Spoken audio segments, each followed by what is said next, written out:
I once had a boss that said I should dress with less personality. This was hair natural color, no visible tattoos. So I should Wow, dress with less personality. And now I outrank her. that's awesome. Welcome to Let's Pick This Up Next Week. I'm Dee. And I'm DJ. We're two therapists who like to dive deep into everything from mental health to politics, voting, and whatever else is going on in the world. We're here to have real conversations about life, the issues that matter, and how it all affects us. Because let's face it, there's always something more to talk about. Exactly. So grab your coffee, settle in, and join us as we break it all down. We'll catch you up on the big stuff, the personal stuff, and the things you didn't even know that you needed to think about. And when we run out of time, we'll pick this up next week. When I was doing my school counseling internship, the school counselor I was interning with at my end of the time review wrote that I should wear more blouses and slacks. And Dr. K was like, somebody needs some diversity training. One thing that I find really interesting about DEI, and this is another creator said this, I just don't know who, that was like, because we say DEI as like this collective thing, as opposed to diversity, equity, and inclusion, right? It takes out the bite of it. So like people who are like, oh, I don't agree with DEI, like spell out which part do you not agree with diversity, equity, or inclusion? Right. Like what's the part that bothers you? And here's the thing is like people can have some real beliefs about how some DEI initiatives are not helpful. And I think that's valid. But to just say, oh, DEI, hire DEI, whatever. Right. Like DEI is everyone, so I don't get it. But anywho. So DJ, tell us what we're talking about today. DEI has been a lot in the news lately, right? As the federal government has chosen to remove a lot of the initiatives out of policies. There's been a lot of erasure with transgender people, certainly. The T's been gone from some of the political or the White House website, taken out of the Stonewall Memorial, right? The Stonewall Monument. There we go. Which blows my mind. But I think that DEI has been so much in the news lately. And I think that a lot of people like you and I are talking about, maybe not even aware what DEI really means or what the importance is. And I think as therapists or counselors or whatever you want to call it, it's something that we have to think about, right? Because we always are talking about cultural sensitivity, cultural competency, cultural humility. Yeah. And I think that those things kind of go hand in hand with. No, I agree. And I don't think people realize, I think it's the words become the boogeyman. Like it's been used to evoke this idea of because these people exist and these people up to your interpretation, that makes life worse for these other people. And so forgetting of equity and inclusion isn't just a DEI hire. It's not affirmative action. It's not, these quotas. It's that's not the true purpose of DEI. I went to the grocery store the other day and we were just talking about how much we hate grocery stores. So really, I was going because Starbucks was inside the grocery store and I wanted to go pick up my Starbucks. But there was a shopping cart and it had they have the kids seats or whatever, usually that they can sit in right in the front of the cart. Right. Well, this one had a bigger looking seat. It looked like it was for an older child to a smaller adult. And I thought to myself, that's DEI. That's truly what it is that's inclusive. That says, hey, person who's shopping with either a large child or an adult that may not have physical autonomy to go through the grocery store. This allows them to shop. That's equitable access. Right. That's what it is. It's not, Yeah, that reminds me of a comic. What do they call those? Infographic. But maybe a comic kind of. I feel like we say memes all the time when we don't mean memes. Yeah, anyway. I know this isn't a meme. But there's a picture of a side-by-side talking about what equity is. This One classic side one. is building and getting access to the building, right? So one side is somebody making the stairs, Mm-hmm. and the other side is somebody making a ramp. And the guy's like, oh, once we get the stairs built, then we can do the ramp, because like we need to make sure that like everybody, the majority of the people, can get in with the stairs, and then we'll do a ramp, for the people who need that. And the point of it is that with the ramp, everybody can use it. If we do the ramp first, even the people who can walk on the stairs can use a ramp. So equity isn't about, only giving rights to like a certain select group of people. It's Yeah, about making things accessible for everybody. exactly. And I was trying to find the infographic because I've seen what you're referencing. And yeah, it's forgetting that like we all benefit from these things, Right. and not just because, that we may fall into a historically underrepresented or, whatever group. It's we all Hmm. benefit from having stairs. We all benefit Right. from having equal access to things. Like that has nothing to do with, whatever saying one is better than another. Right. It's not about giving somebody special rights, but just making sure that everybody has the same rights and the same access and the same abilities. And I think, like, as counselors, it's important to us, again, because we have to understand the impact on, other groups, marginalized groups, and really looking at, just because you might not know the impact personally, it doesn't mean that it shouldn't dismiss and it shouldn't get in the way of your ability to empathize with somebody who is impacted. And even if it's a small percentage of people, we need to be aware and we need to know that that group of people may not have the same opportunities as everyone else. Absolutely. And I think it's often invisible, Hmm.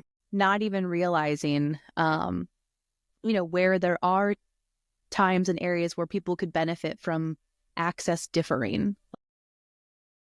I don't know if this is a good example, but it popped into my head, and it was one of our friends actually brought up to my attention, years ago in grad school, and I've forever thought about it.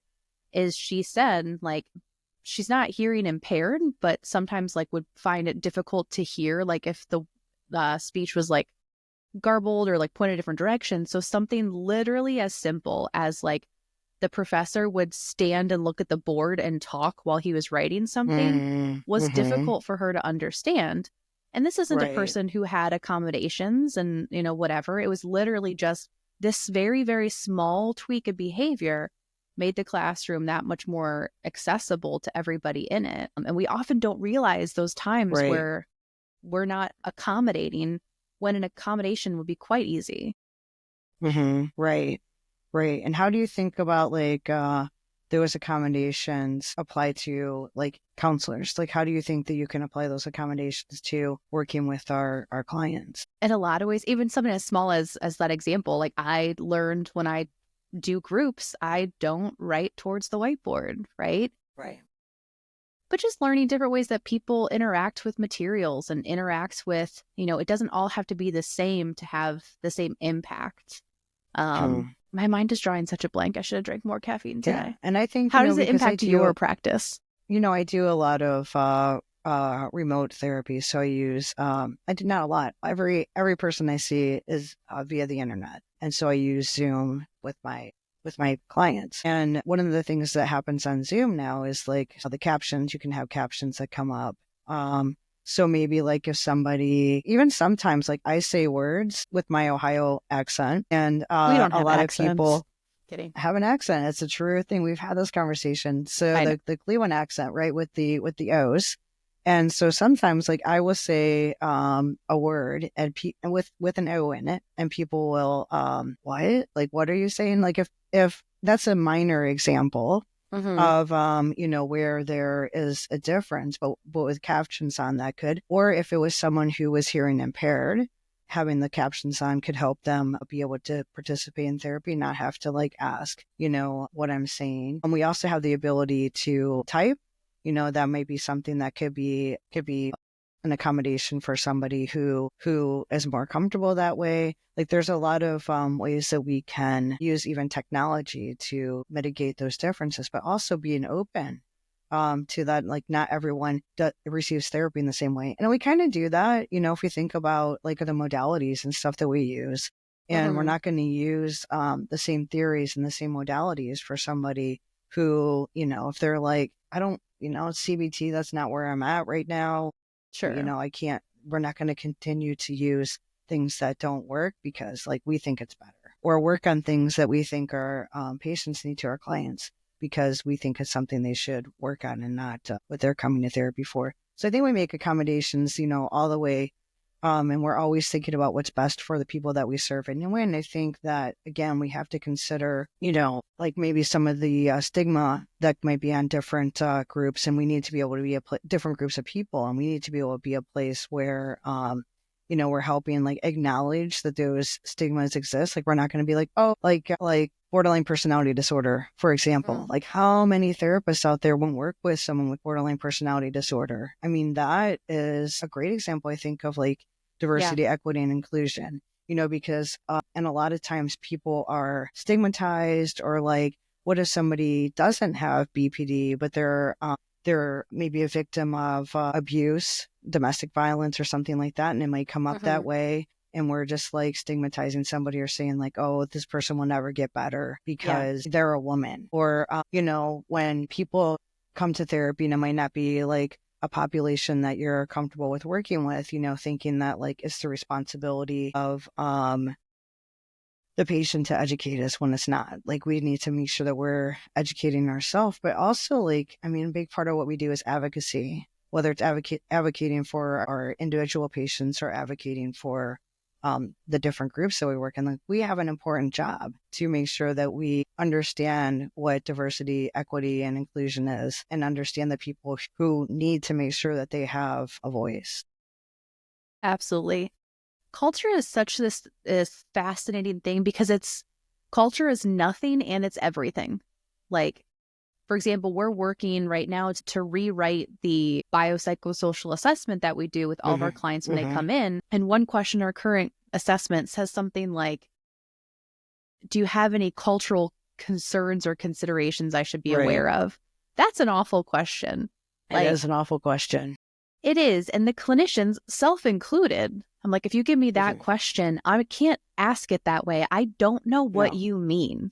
Like, I don't know what that's supposed to mean. I can, make assumptions, but it doesn't mean what's supposed to mean, because what I find every time I read an assessment is that people only comment on the culture if it differs from that of the therapist visually.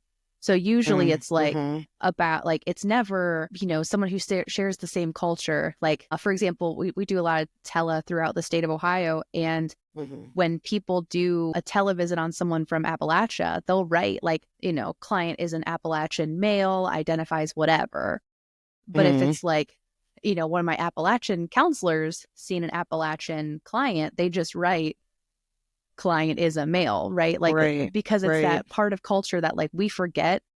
We have culture even if it looks like the person with us, and even then it means so much different. So I actually think because months ago you told me how to rephrase that question, so it's actually going to be rephrased to something I think you suggested. I did. I always, I ask about, are there like, values, beliefs, traditions that are important to you?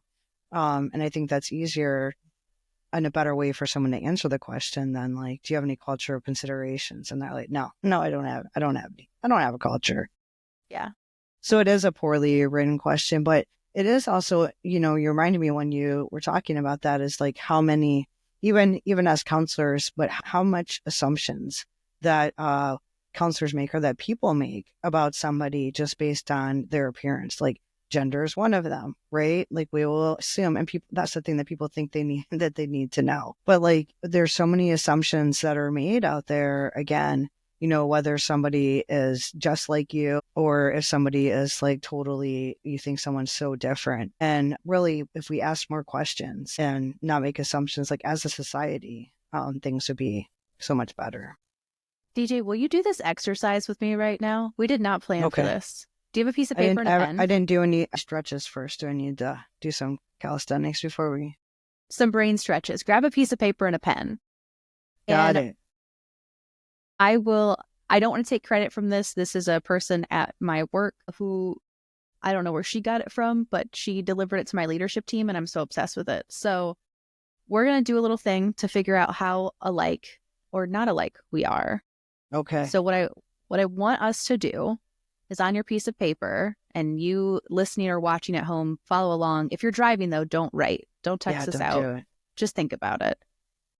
So DJ, I'm going to give you a couple minutes. And I'm going to give myself a couple minutes. Write the word run at the top of your paper. Run, like RUN.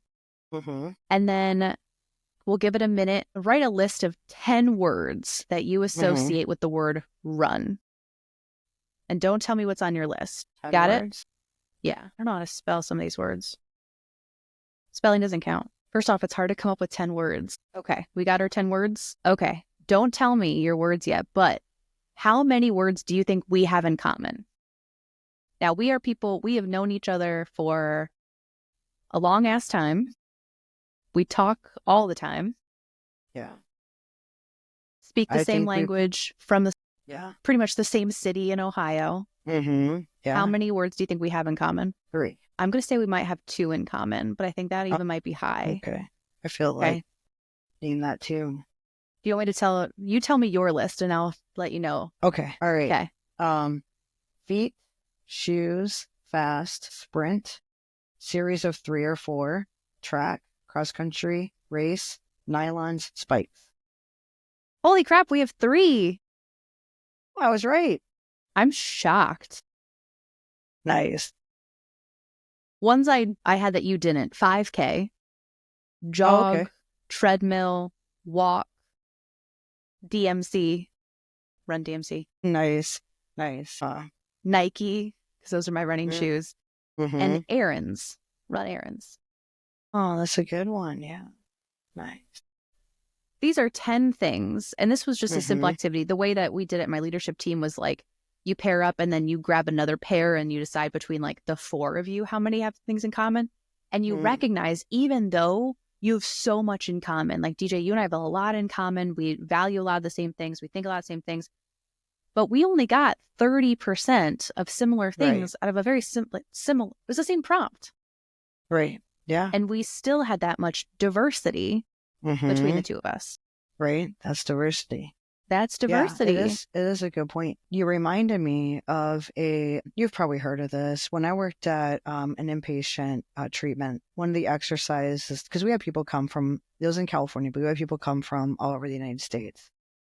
And a lot of times people would come and we had like an LGBTQ track. Yeah. So we'd have like queer patients there, and then put all the gays together. And then maybe like somebody who'd never met another queer person in their life. And so, I a lot of times had to mitigate those, what would happen, because sometimes there would be conflict and stuff like that. And a lot of times, like we know, a lot of this comes from not knowing. The people are like, I've never met somebody gay, so I don't know. And a lot of times what comes from not understanding or not knowing is people go to hatred instead of trying to learn. Education is how you mitigate that.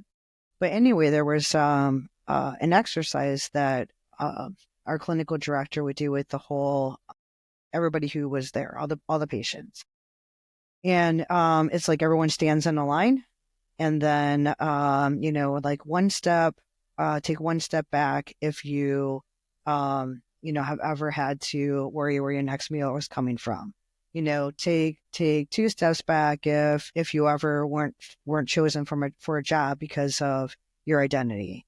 Things like that. And like, it was really fascinating to be able to see, what the differences are. And for the people who like were ahead, right? Who had more privilege, because that's what privilege is. Yeah. Right. That's what privilege is, right? Like really to really look around and understand that like they may have not ever thought about the fact that like all the opportunities that they have because they never had anything taken away.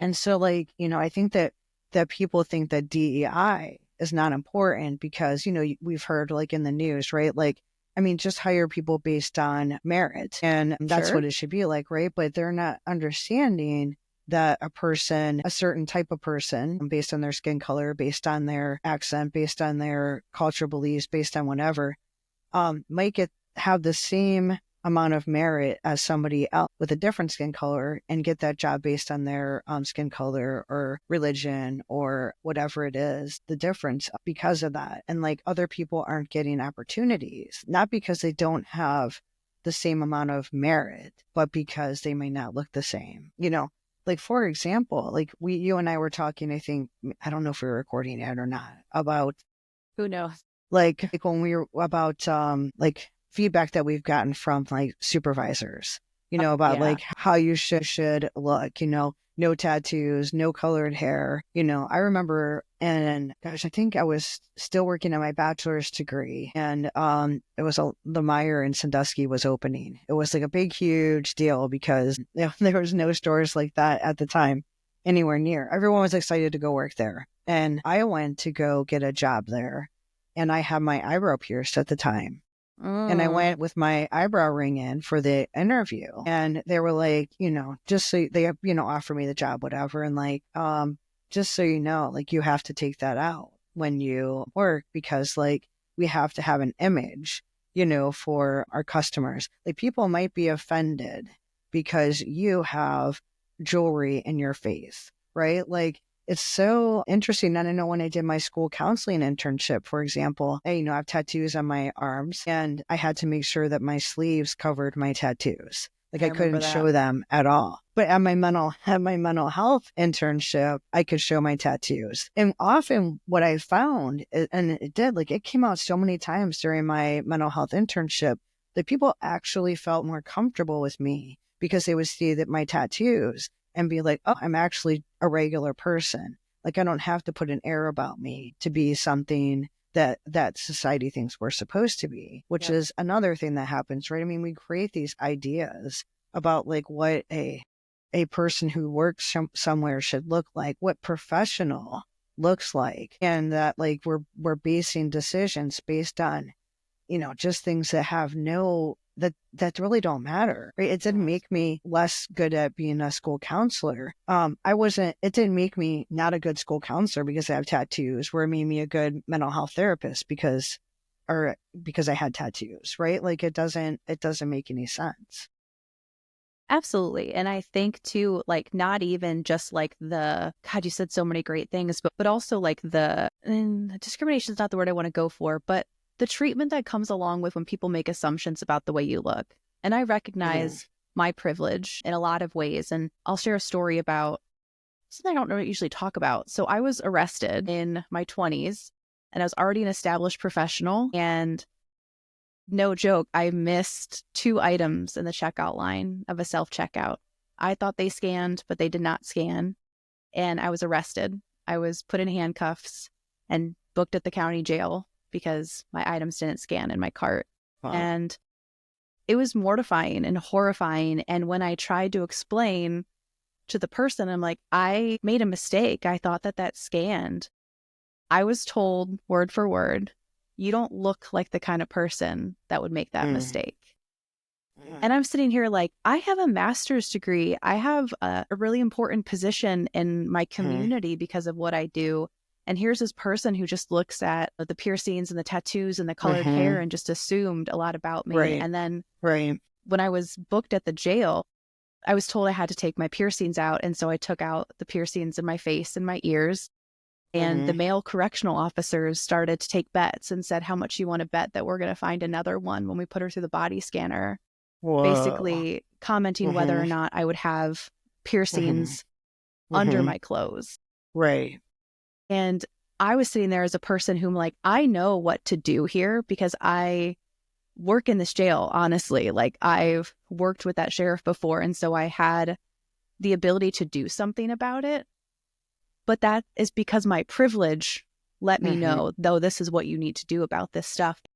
Just thinking of how powerless it was in that moment that I'm like, you don't know anything about me. Right. And yet you're making these decisions about the quality of my character. Right. And people do that all the time. Those just snap judgments that like,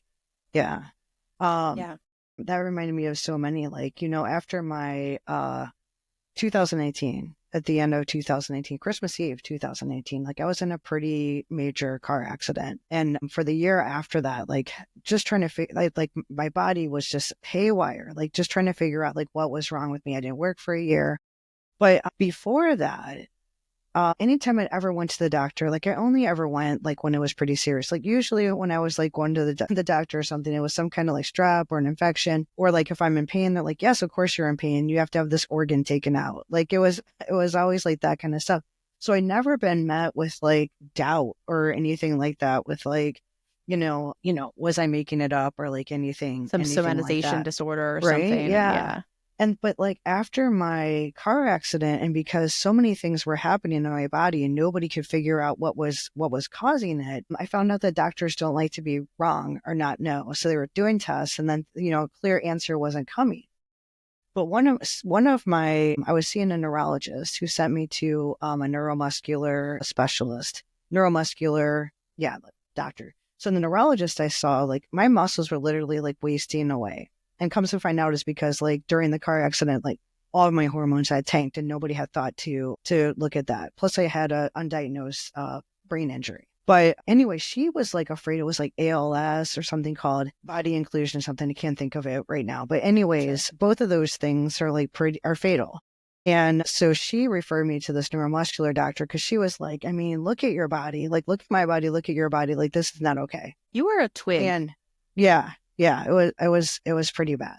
Yeah. And so that doctor, they did a EMG when they sent me to the neuromuscular doctor, which showed nothing. So that doctor came, and so it was her like, what do they call the doctors that are like interns or whatever, right? Who's the one who did the EMG. Then she came in the room after the EMG showed nothing. She said nothing to me. It's the first time I'd ever seen this neuromuscular specialist. She walked in and she looked straight at my face. And she said, there is nothing wrong with you. You need something called cognitive behavioral therapy. I remember this. And I said, I am a therapist. I'm very aware of what cognitive behavioral therapy is, and I have a therapist. And I am not making this up. I was referred here by a neurologist. And I'm like, look at my body. I'm like, look at this. And she's like, that's because you're not working out. I'm like, you don't think I know what my body looks like when I don't work out? Like, this is not it. No. And yeah. And she literally was like, I am the expert here. This appointment is over, and set me on my way. And then when I looked at my chart, they had removed my job, which said I was a therapist. They took it out of my chart and said I was just unemployed. And then had labeled me right with psychosomatic. And like, that's the thing is like, when we talk about diversity, equity, and inclusion, it's everywhere. Because the thing is, it's like a snap judgment, because this is before testosterone. Actually, started with testosterone helped my recovery because I was able to start building muscle again. But it's so important everywhere because like people don't understand the privilege that they have until like there's something that's taken away from you. Because like I said, I never would have guessed that people went through experiences where they went to the doctor and somebody was like, I don't believe you. Yeah. I never realized that people had to prove that there was something wrong until that experience happened to me. And like that kind of stuff happens in medical places. It happens at therapist's office. Again, like, 100%. Somebody like when I was doing my PhD internship, I had to do supervision with a student who was working with a woman with autoimmune disorders. And the therapist said, the student said, I think it's psychosomatic. And I'm like, oh, buddy. And so like those judgments, and that's something, like I said, even as counselors, we really have to work at, like understanding our blind spots. Number one, like that was a blind spot that I might have had, is that what people have to prove themselves at the doctor, like understanding that we have blind spots and that it's not our jobs to know everything, but it's to understand that the people that we work with have experiences and deal with stigma and deal with things that we may not have personally experienced, but trusting that like people actually know themselves and know their experiences better than anybody else. Absolutely. Speaking of DEI, I'm going to challenge your use of blind spot. And I feel that there may be more inclusive words to use, but to say that is an area of low awareness. You're right. I mean, it is. We do have so many, phrases that we use that we don't even realize. Yeah. Like, just like fall that on deaf has ears, blind spots. Right. Or turn a blind eye. Like all those things is like. Yeah. And man, I grew up, in the 80s when like, so much stuff was out. I mean, now we have, and that's another thing. Like we have so much more awareness now and people get like upset about it. Like changing the name of the baseball team in Cleveland, like that was we have talked about that. And so many people still, like you and I went to a game where people were still like refusing to say Guardians, and like if someone is telling you that like this is offensive to a group of people, how hard is it for you to just trust that? And how can you be like, I don't like it because I don't have to do new things. I don't want to learn new things and I shouldn't have to. Like, it's so disgusting, to think that like we can't just look at another person or a group and be like, if they're saying that something is hurtful or harmful, we should just be able to listen. Yeah, I think, I must have said something on the podcast about it. One of my colleagues and he's one of my favorite sparring partners. He's made a comment about not liking the Cleveland baseball team changing their name from Indians to Guardians. And so, we go back and forth on it. And so his second favorite team is the Tampa Bay Rays. And I pointed out that the Tampa Bay Rays also renamed themselves. They used to be the Devil Buccaneers. Rays. Oh, was it? Are Buccaneers different or different sport? What are you talking about? The Buccaneers? Who are the Buccaneers? What sport's that? That's football. Football. God, I don't know. I'm like over 50. I'm talking baseball. I only give a shit about baseball. Yes. And hockey today. I'm wearing a hockey shirt. Yeah. For the Cleveland Monsters Pride Night. That's no. But no. When's the straight Pride Night? Sorry, go ahead. Every other day of the year. Right. It's Black History Month and we haven't even talked about it. Right. But yeah, they used to be the Tampa Bay Devil Rays. And I'm like, but they changed their name because it was offensive to Christians. And they're like, no. Was it offensive to devils? Well, they're like, no. It's all about, it's the sun rays and the sting rays. So it's more like, it's that. And I'm like, oh, so they made the name more inclusive? Right. Sun and sting and sure. But it's interesting because when we talk about name change, right? The fucking Buccaneers. I mean, I can't. when we look at like traditional values or like what society expects when somebody gets married. So like, right, a heterosexual couple will get married. Now we have same-sex marriage, right? But that's new. Sure. But let's say a heterosexual couple gets married and the expectation is that the female changes her last name to match her husband's last name. Nobody is like, I'm not going to use your last name because like, I'm just used to you the other way. And it's too hard for me to learn your new last name. I mean, people just like practice it until they learn it and nobody's like shaming them because they changed their last name and why don't they just keep the same name? In fact, if someone decides to keep their maiden name, there's probably going to be more crap or flack to somebody for doing that. Yes. Versus like, why aren't you taking your husband's last name? And it's always that way. It's never the other way. I do know one couple who the husband took the wife's last name. See, I'm like, I changed my last name a few months after I got married because it was like social pressure, honestly. And it was an important thing to other people in my life. And so I changed it. I kept my maiden name and made it my middle name. So my middle name is my maiden name. Yeah.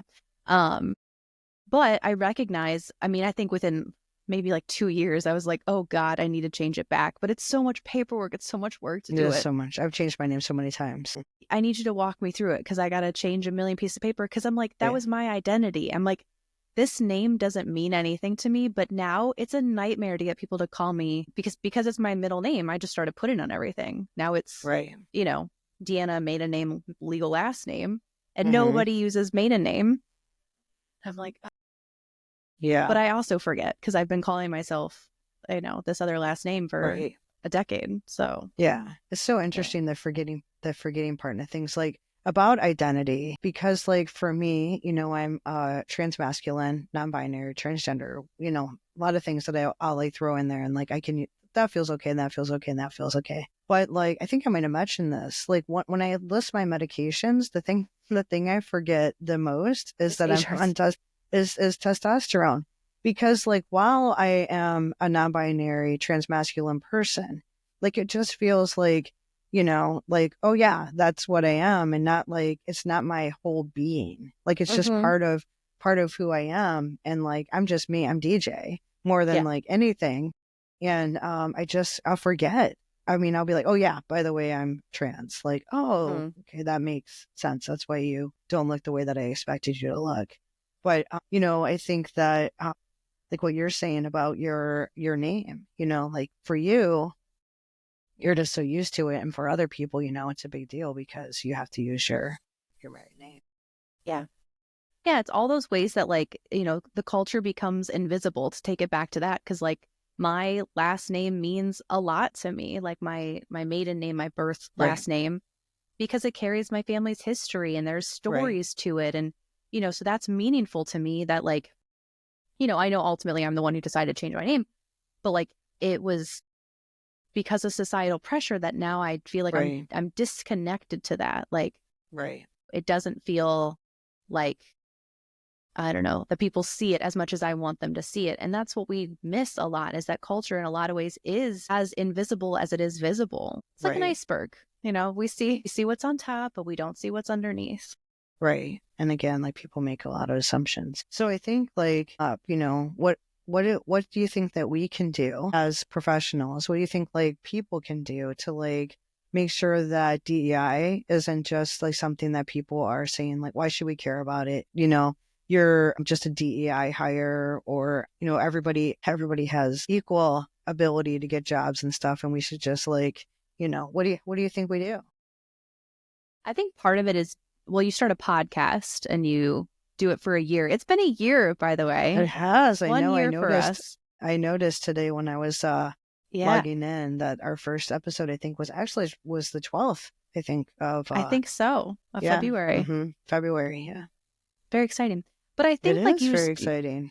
yeah, you start to like take away and destigmatize, like when we say DEI, I firmly believe vegan got more popular when we started calling it plant-based, and Mm, global or climate change caught on a little bit faster than global warming. And I think right. for some reason the term DEI has become a boogeyman. So I think destigmatizing and just breaking it down to like, this is really equity and inclusion.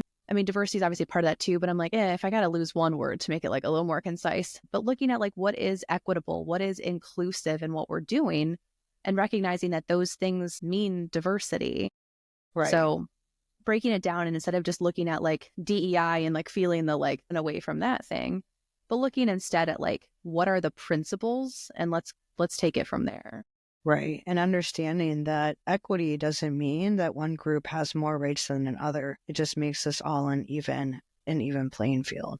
Yes, absolutely. The ramp and the stairs. That's right. Yeah. If you build the ramp first, everyone can use it. Absolutely. Well, good. I think that I'm glad we spent time talking about these kind of parts of ourselves and our identities that aren't necessarily, always out there. And hopefully, like, it gave some encouragement of, this is like what the real world looks like. This is, Mhm. we all have these different things that you wouldn't guess by looking at a lot of people. And maybe you would guess looking at me, I have a legal history, maybe not. But Mm, um but nonetheless, looking at and taking the time to consider, identities go far deeper than we think they do. right. Right. Yeah. And we know everyone with blue hair has a criminal record. So, Yes, all of us. We all right. came together and signed the petition. Yeah. Well, Assumptions aren't where it's at. well, you know what assumptions do. That's right. They What does make, Moira Rose say? I can't remember, yeah, but it's not Moira. it's Moira.